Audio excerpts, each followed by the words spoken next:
마가복음 1장 29절부터 34절입니다.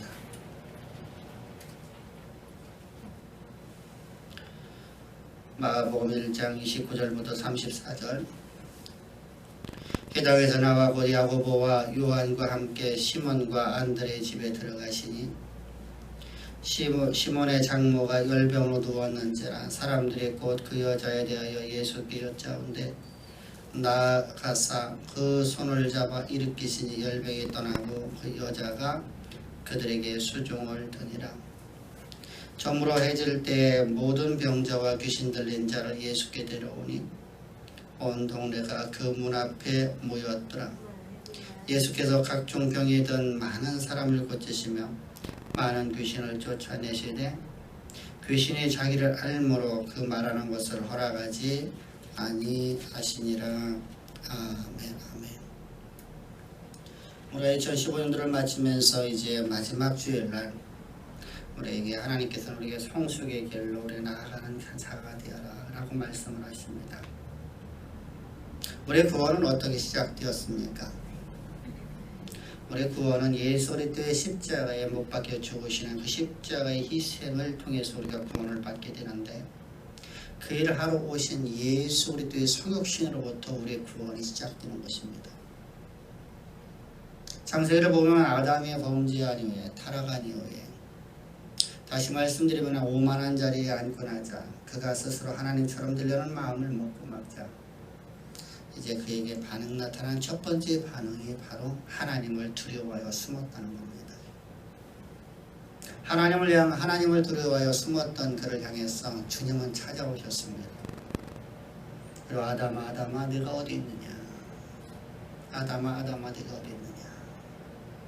숲을 숨에 숨어있는 아담을 찾아오신 주님께서 오늘도 주님은 우리를 먼저 찾아오신다는 겁니다. 하나님께서는 죄와 허물로 말미암아 죽었던 우리를 하나님 먼저 찾아오셔서 우리를 구원의 길로 인도하신다는 겁니다. 그래서 요한복음 6장 44절을 보게 되면 성경은 이렇게 말씀하십니다. 나를 보내신 아버지께서 이끌지 아니하시면 아무도 내게 올 수 없나니 오는 그를 내가 마지막 날에 다시 살리리라. 어느 누구도 예수 그리스도를 믿을 수 있는 자가 바로 하나님께서 아버지께서 먼저 찾아오셔서 우리를 구원의 길로 인도해 주시기 때문이라. 예수 그리스도의 십자가의 진리의 복음 가운데로 우리를 인도하시기 때문에 우리가 예수를 믿게 된다는 것입니다. 우리가 구원의 길을 걸어가게 된다는 겁니다. 하나님 우리를 먼저 찾아오셔서 나는 내가 예수를 선택해서 예수를 믿는 것이 아니라 하나님 나를 선택하셔서 하나님의 택정하심으로 말미암아. 그래서 바울은 창세 이전에 우리를 하나님께서 택정하시고 어머니에 대해서 나를 다시 택정하사 우리를 복음으로 낳았다고 말씀합니다. 하나님의 선택입니다. 내가 예수를 선택하고 내가 무엇을 선택한 것이 아니라 하나님께서 나를 선택하셔서 나를 택정하셔서 하나님의 자녀로 나를 삼아주시는 것입니다. 죄와 허물로 죽었던 나를 이처럼 사랑하사 죄와 허물로 말미암아서 하나님과 결별되었던 나라는 존재, 하나님과 화목이 끼어졌던 나라는 존재를 주님은 나를 사랑하시기를 하나님의 독생자 예수 그리스도의 십자가에 내어주기까지 나를 사랑하사 나를 구원의 길로 인도하셨고 구원받은 나로 하여금 이제 성숙의 길로 가라는 것입니다. 성숙의 길을 걸어가는 자들이 되라는 겁니다. 로마서 5장 8절을 보게 되면 성경은 우리에게 이렇게 말씀하고 있습니다. 우리가 아직 죄인 되었을 때 그렇게서 우리를 위하여 죽으심으로 하나님의 자기의 사랑 우리 가운데 확정하셨느니라. 우리가 아직 죄인 되었을 적에 나는 하나님을 알지 못해 하나님을 대적하며 하나님과 완전한 화목이 끼어져서 하나님으로 숨어 있었던 나라는 존재, 주님이 찾아오셔서 나를 위해서 하나님의 독생자 예수 그리스도를 나의 대속죄 제물로 십자가에 못 박혀 죽게 하시는 그 은총을 통해서 나를 구원하셨고 구원받게 되었기에 너희는 이제 성숙의 길을 걸어가라는 것입니다. 오늘 본문을 보더라도 예수님께서 먼저 베드로의 집에 찾아오시는 것을 보게 됩니다. 29절에서 30절을 보면 회당에서 나와 곧 야고보와 요한과 함께 시몬과 안드레의 집에 들어가시니, 회당에 나와서 야고보와 요한과 함께입니다. 야고보라는 제자와 그리고 요한 제자를 데리고 주님은 이제 베드로의 집에 들어가셨습니다. 시몬의 장모가 열병으로 누워있는지라 사람들이 곧 그 여자에 대해서 대하여 예수께 여짜오되, 주님이 찾아오신 자리에는 베드로의 장모가 열병으로 누워 있었습니다.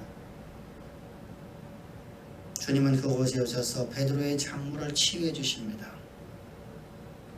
그래서 베드로의 장모는 벌떡 일어나게 되었습니다.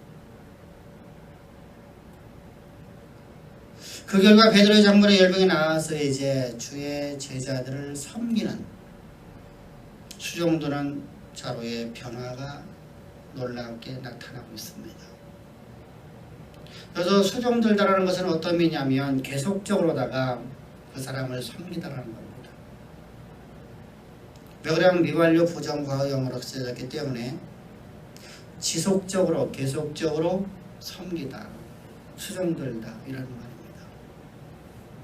주님의 치유는 단지 육체적인 회복을 목적으로 하지 아니하고 치유된 자로 하여금 계속적으로 주님을 따르고 주님을 섬기며 더 나아가 그의 제자들을 섬기는 자로의 변화로 이끌어내는 인격적인 변화, 다시 말씀은 새로운 피조물, 새로운 사람으로 거듭나게 되는, 새 사람으로 우리가 지음받게 되는 전인적인 치유의 행위로 나타나야 한다는 말입니다. 이것이 바로 성숙의 길의 시작점입니다. 오늘 주님 우리에게 말씀하시면 너희가 예수 그리스도의 십자가의 그 은총을 통해서 너의 죄와 허물을 갈면서 죽었던 너희가 예수 그리스도의 십자가의 구속의 은총을 통해서 거듭난 자, 새로운 생명을 가진 존재를 너희 거듭났다고 한다고 하면 너희는 성숙의 길을 걸어가라는 겁니다. 주님을 섬기는 자가 되랍니다. 주님을 수종드는 자가 되라는 겁니다. 뿐만 아니라 더 나아가서 그의 제자들을 섬기며 그의 제자들을 수종들 수 있는 인격적인 변화를 이끌어내는 새로운 사람으로의 변화가 나타나야 된다고 하는 겁니다.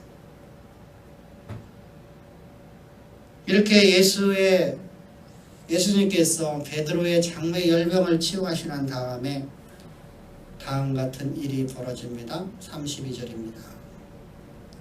저물어 해질 때에 모든 병자와 귀신 들린 자를 예수께 데려오시니, 해질 때라는 것은 히브리인들의 시간 개념과 우리의 시간 개념이 너무 다르기 때문에 우리는 우리의 문화권으로 해석을 하게 되면 안 됩니다. 해가 질 때라는 것은 창세기 1장 5절을 보게 되면 성경으로 말씀하십니다. 하나님의 빛을 낮이라 부르시고 어두움을 밤이라 부르시니라. 저녁이 되고 아침이 되니 이는 첫째 날이라. 세상의 시간의 법하고 하나님의 시간의 법이 정반대인 것을 보게 됩니다. 세상의 시간의 법은 우리가 새로운 새 날의 아침이 밝음으로부터 시작된다고 하는데, 하나님의 법에서는 저녁으로부터 시작된다고 합니다. 해가 지고 난 다음서부터 시작된다고 합니다. 하여간에 정으로 해질 때라는 것은 시간의 흐름상 안식일에 끝나는 시간입니다. 안식일에 끝나는 시간에 안식일의 주인이신 예수님은 안식일에 해당해서 귀신을 쫓아내시고 베드로의 장모의 열병을 고치는 이적을 베푸셨습니다. 이처럼 안식일이라는 것은 어떤 날입니까? 거룩한 백성들이 하나님의 말씀을 듣는 날이며 동심의 어둠의 권세에 놓인 자들의 슬픔의 사슬에서 노임받는 자유의 날이며 간고와 질병으로 말하여 고통당하는 자들이 치유되어 자유를 얻는 날이라는 겁니다. 이것이 바로 안식일의 의미입니다. 그러나 불행하게도 안식일의 의미를 알지 못하는 자들은 안식일이라는 날 자체의 의미를 부여해서 안식일 날은 어떤 일도 하지 말아야 된다. 만약에 어떤 일을 하게 되면 범죄를 하게 된다라는 안식일의 법을 만들어내는, 그래서 안식일에 일을 하면 범죄하게 된다는 법조항을 만들어내는 일을 하게 됩니다. 이런 자들에게서의 안식일은 기쁨과 축제가 될 수가 없습니다. 생명의 날이 될 수가 없습니다. 주님께서도 우리에게 말씀을 하시죠. 마가복음 2장 23절을 보게 되면 성경은 우리에게 이렇게 말씀하고 있습니다. 안식일에 예수께서 밀밭 사이로 지나가실새 그의 제자들의 길을 열며 이삭을 자리니 바리새인들이 예수께 말하여 보소서 저들이 어찌하여 안식일에 하지 못할 일을 하나이까. 당시 유대인들은 저들은 안식일의 의미를 저들은 잘못 이해했습니다. 잘못 이해함으로 말해서 안식일에 어떤 일을 하는 것이 법에 어기는 것이라, 안식일을 범하는 것이라고 생각을 하게 되었고, 안식일날 저들은 생명을 살리고 안식일날 자유를 주어주는 날이 아니라 안식일이 저들에게 하나의 법조항으로 저들을 몰아내어주는 날, 기쁨의 날이 아니라 생명의 날이 아니라 저들에게는 얽매이는 날이 되고 말았습니다. 그래서 안식일날 아무것도 하지 못한다는 법조항이 만들어 놓아서 안식일날 아무것도 하지 못하는 저들, 결혼의 무게만큼 되는 것 이상의 어떤 것도 들을 수 없는 날. 그런데 주님과 주의 제자들은 그날 밀밭 사이로 지나가다가 밀을 가물어 먹는 모습을 보았습니다. 그래서 지금 예수님 앞에 지금 당신의 제자들이 저런 일을 하는 것은 안식일을 범하는 어마어마한 범죄를 했습니다 라고 고발하고 있는 내용입니다. 이때 예수님께서 이르시되 다윗이 자기와 함께한 자들을 먹을 것이 없어 시장할 때 한 일을 잊지 못하였느냐. 이 말씀은 여러분들은 어떤 말씀이냐면 다윗과 함께했던 군사들이 사울에게 쫓겨서 도망가서 그가 제사장들만 먹어야 되는 진설병상, 다시 말하면 떡상 위에 있는 떡을 먹었던 사실을 지금 상기시키고 있습니다. 그것은 오직 제사장만 먹어야 됩니다.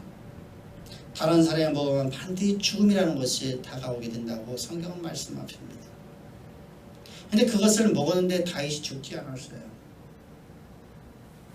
오히려 그것을 하나님은 기뻐하셨어요. 그래서 배고파서 죽기 일보 직전인 저들에게 그것을 나누어 줬던 제사장을 기뻐했었어요. 지금 주님은 그 사건을 끄집어내고 있는 것입니다. 그러면서 말씀하시면 또 이러시되 안식일이 사람을 위하여 있는 것이요 사람이 안식일을 위하여 있는 것이 아니니. 사람의 생명을 살리는 것도 중요하지 않니? 사람에게 자유를 주는 것이, 억눌린 자에게 자유를 주는 것이 더 좋지 않니? 가난과 질병으로 말미암아서 고통받는 자들에게 평화를 주는 것이 낫지 않니? 죄와 허물로 말미암아서 고통받고 있는 저들에게 자유를 주는 것이 낫지 않니? 바로 안식일의 의미를 지금 주님은 말씀을 하고 있는 것입니다. 근데 놀라운 것은 주님이 자신을 갖다가 이 사건을 통해서 자신을 은닉시키고 있습니다. 아무에게도 이야기하지 말라.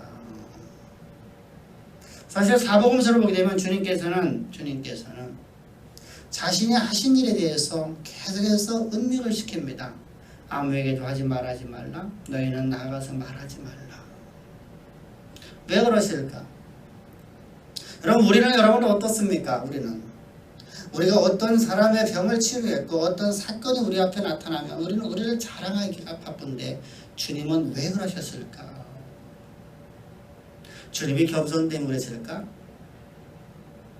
그것이 아니었었습니다.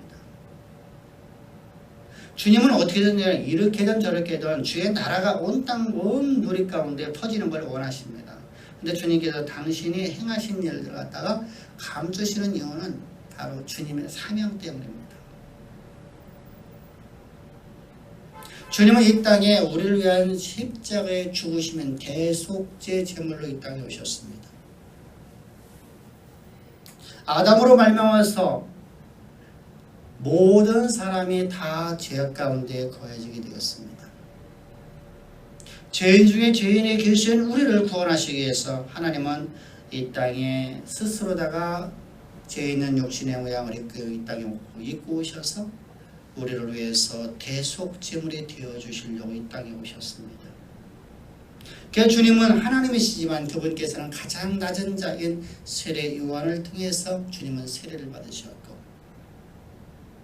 세례와 함께 우리를 당신의 품에 다 안아버렸습니다.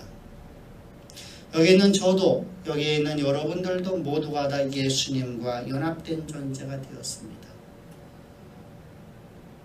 예수께서 우리를 당신의 품에 안으시고 당신의 품속에서 주님께서는 십자가에 못 박혀 죽으시는 것입니다. 죄의 삭신 사망이기 때문에 우리가 당해야 될 죄의 삭신 사망을 주님은 우리에게 돌리지 아니하고 당신의 육체로 우리의 대속제물이 되신 것입니다. 희생이 되어졌습니다. 내가 반드시 세상에 내가 주님으로부터 저주를 받아 저주의 나무에 달려 죽어야 되는 존재가 바로 죄와 허물로 말미암아서 영원한 사망 가운데 있었던 나라는 존재를 내가 죽으면 다시는 우리는 구원을 받을 수 없기에 구원받을 수 있는 여건이었기 때문에 그렇다고 하면 하나님의 창조의 목적이 깨어지기 때문에 하나님의 창조의 말씀이 사라지기 때문에 주님은 스스로 이 땅에 죄 있는 육신의 모양으로 오셔서 세례 요한에게 세례를 받으시고 십자가의 길을 걸어가십니다. 예수님께서 십자가에서 못 박혀 죽으실 적에 우리도 그와 함께 죽었고 왜 우리는 그와 함께 죽습니까? 죄인 중에 죄인의 길수는 반드시 사망이라는 사망을 당하게 되기 때문입니다.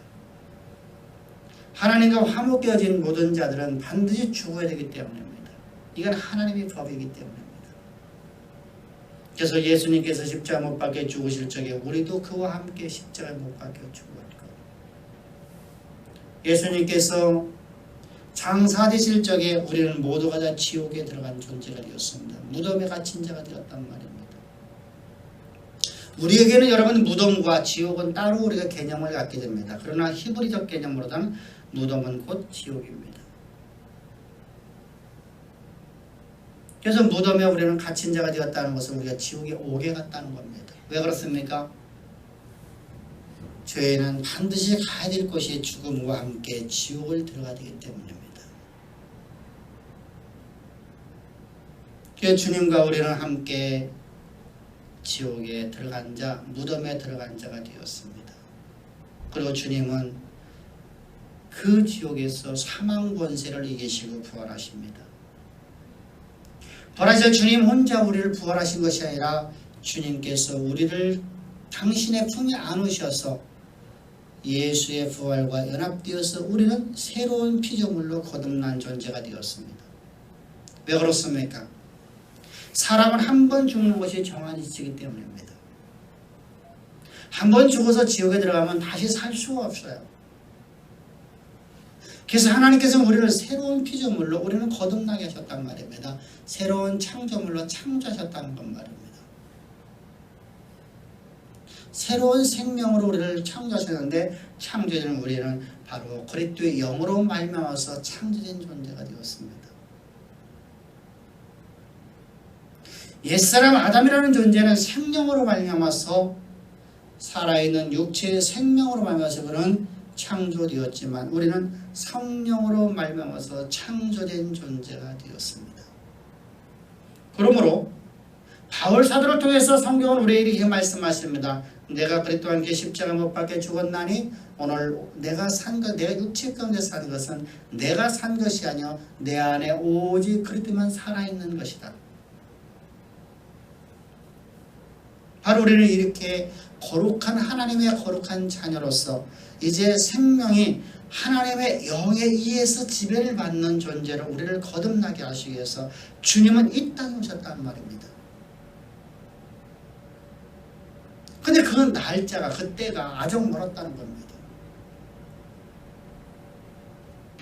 주님이 여러분들 공생애를 시작하면서 곧바로 십자가 못 박혀 죽으시면 주님은 안 된다는 겁니다. 젊은 이 땅에 오셔서 3년이라는 공생애를 통해서 온 땅 누리에 예수님의 죽으심의 의미를 알려주셔야 됐습니다. 다시 말하면 복음을 가르치셔야 됐습니다. 제자들을 가르쳐서 제자들로 하여금 이 복음을 땅끝까지 증거하는 자들로 하나님께서 만드셔야 됐습니다. 저 벳사람이라는 저 베드로를, 저 야고보를, 저 요한을 가르치시고 저들에게 이제 하나님의 사명을 부여해 주시는 일이 많은 날이 필요하다는 겁니다. 그래서 주님께서는 그 사명을 위해서 만약에 지금 당신이 모든 사람들에게 드러나 보이면 바리새인들에게 저 서기관들에게 저 제사장들에게 미움을 받아서 주님 죽으실 수밖에 없습니다. 주님께서는 스스로다가 당신을 은닉시켜버리는 겁니다. 제자들을 양육하려고 하는 것입니다.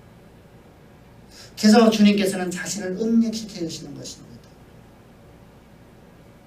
주님은 자신의 사명을 알았습니다. 또 그 일을 이루실 때도 알고 있었습니다. 이처럼 우리도 사명을 알고 그 사명을 해야 충성을 다하는 것, 바로 이것이 바로 우리가 성숙된 길을 걸어가는 자들의 모습입니다. 이때 주의할 건 우리 나태함을 십자가에 못 박아야 됩니다. 우리의 연약함을 십자가에 못 박아버려야 됩니다. 그래서 우리는 나의 연약함을 내려놓고 나의 나태함을 내려놓고 나의 교만함을 내려놓고 이런 성숙의 자리로 내가 날마다 자라나는 자가 된단 말입니다. 그러기 위해서 우리는 어떻게 된다고요? 바로 하나님의 십자가의 그 속에 은총을 항상 아는 자일 뿐만 아니라 그 은혜를 잊지 아니할 뿐만 아니라 나는 나의 사명이 무엇인가를 알아야 되고 때를 아는 자가 되어야 된다는 말입니다. 여기에 또 하나의 메시지가 있습니다. 오늘 본문을 보게 되면 귀신이 예수님을 알았다고 말하고 있습니다. 근데 귀신은 하나님을 알지만 하나님의 말씀에 순종하지 아니하는 모습을 바라봅니다. 곧 머리로 아는 것과 심령으로 아는 것은 전혀 다르다는 것입니다. 심령으로 주를 안다라는 것은 바로 마음으로 주를 믿고 입으로 시인하여 구원에 이르는 것을 심령으로 아는 것이라고 말하는 것입니다. 왜 그렇습니까? 왜 우리 입술로 시인해야 됩니까?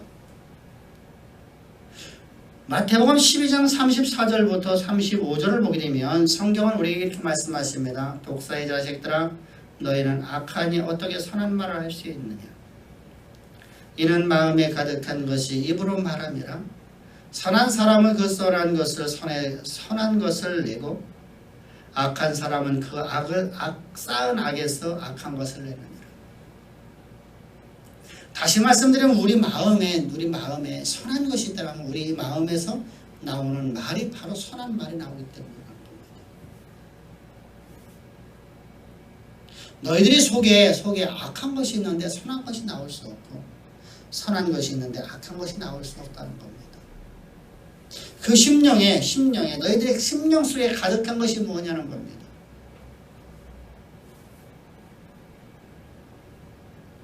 예수 그리스도를 믿는 믿음이 아는 알미 너희 심령 속에 너희들이 가득하다고 하면 입으로 주를 시인한다는 겁니다.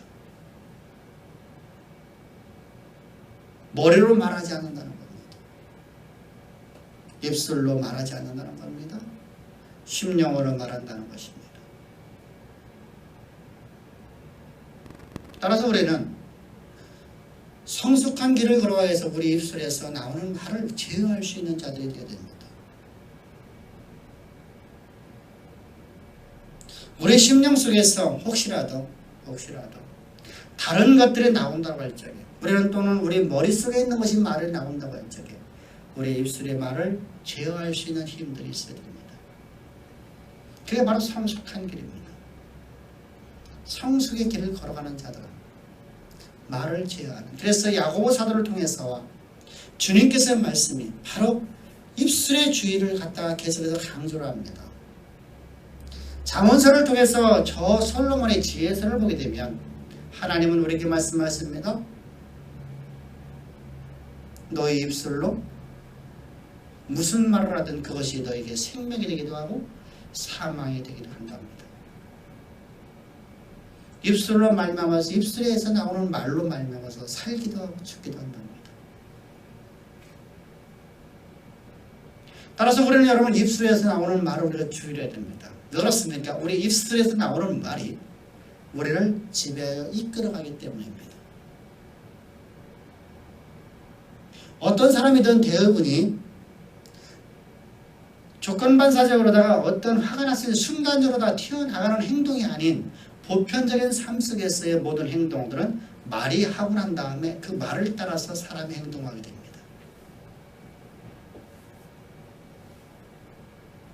말이 우리를 어고합니다. 우리를 이끌어간단 말입니다. 그것이 바로 우리를 성숙의 길로 인도하기 때문입니다.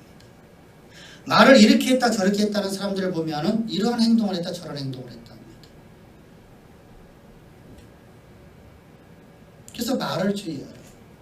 말을 주의하라는 겁니다.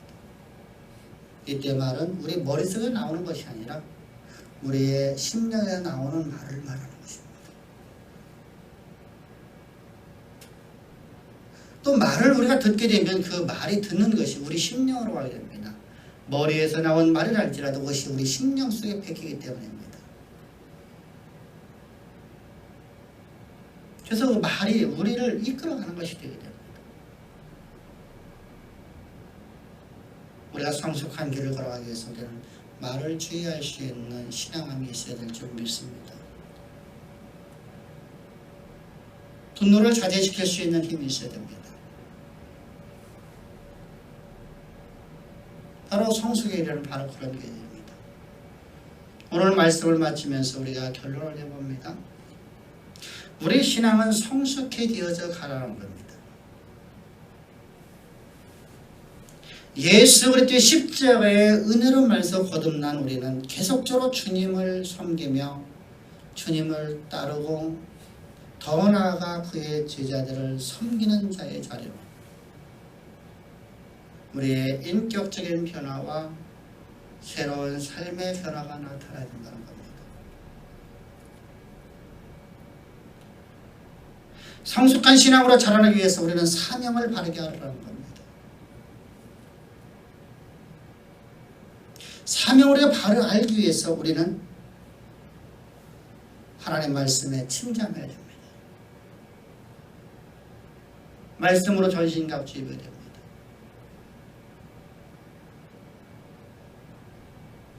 그리고 하나님 말씀을 이루어질 때를 알기 위해서 우리는 때를 아는 자가 되기 위해서 또한 말씀으로 전신갑주 입는 자가 됩니다. 우리가 세상에서도 우리 흔히 말을 합니다. 세상에 저 유교라든가 저 성리학이라든가 저 철학적인 책들을 많이 연구한 사람들, 많이 공부한 사람들은 장래의 미래를 볼 수 있다고 합니다. 사물을 통해서 볼 수 있고 천지를 통해서도 볼 수 있습니다. 하늘을 바라보면서 저 별들을 보면서도 그날의 날씨를 볼 수 있고 앞으로 일어날 일에 대해서 보는 자들이 있습니다.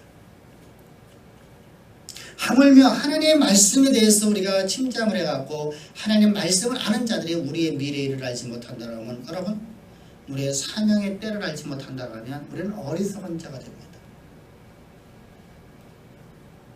때를 아는 자가 되기 위해서 우리는 항상 말씀에 침잠하십시다. 말씀으로 전신갑주해 봅시다. 나를 내려놓아야 됩니다. 이때 가장 문제가 나의 교만함이 나도 안다는 것입니다. 나도 아는 것은 존재하지 않습니다. 하나님의 말씀은 여러분들 내가 아는 것 이상의 메시지를 우리에게 항상 주어집니다. 동일한 말씀이 동일한 조건에서 동일하게 우리에게 주어지더라도 다르게 들려지는 것입니다. 끊임없이 말씀은 우리에게 말씀해 주신다는 사실입니다. 그래서 우리의 교만함을 내려놓은 자가 되어야 됩니다. 그리고 나의 나태함을 내려놓은 자가 되어야 됩니다. 때를 알았으니 여러분 우리는 뭐라 됩니까? 때를 향해서 우리는 준비하는 삶을 살아야 됩니다. 그리고 내가 사랑하는 것을 내려놓고 날마다 성숙의 자리로 자라나가야 됩니다.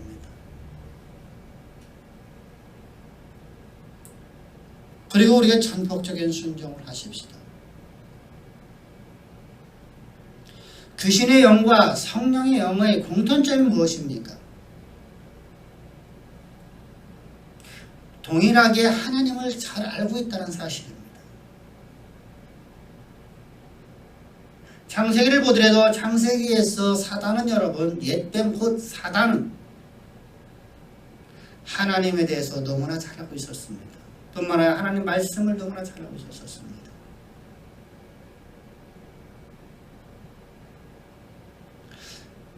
예수님을 3번씩이나 시험했던 저 사단은 어떠셨습니까? 하나님 말씀에 너무나 잘 알고 있었습니다.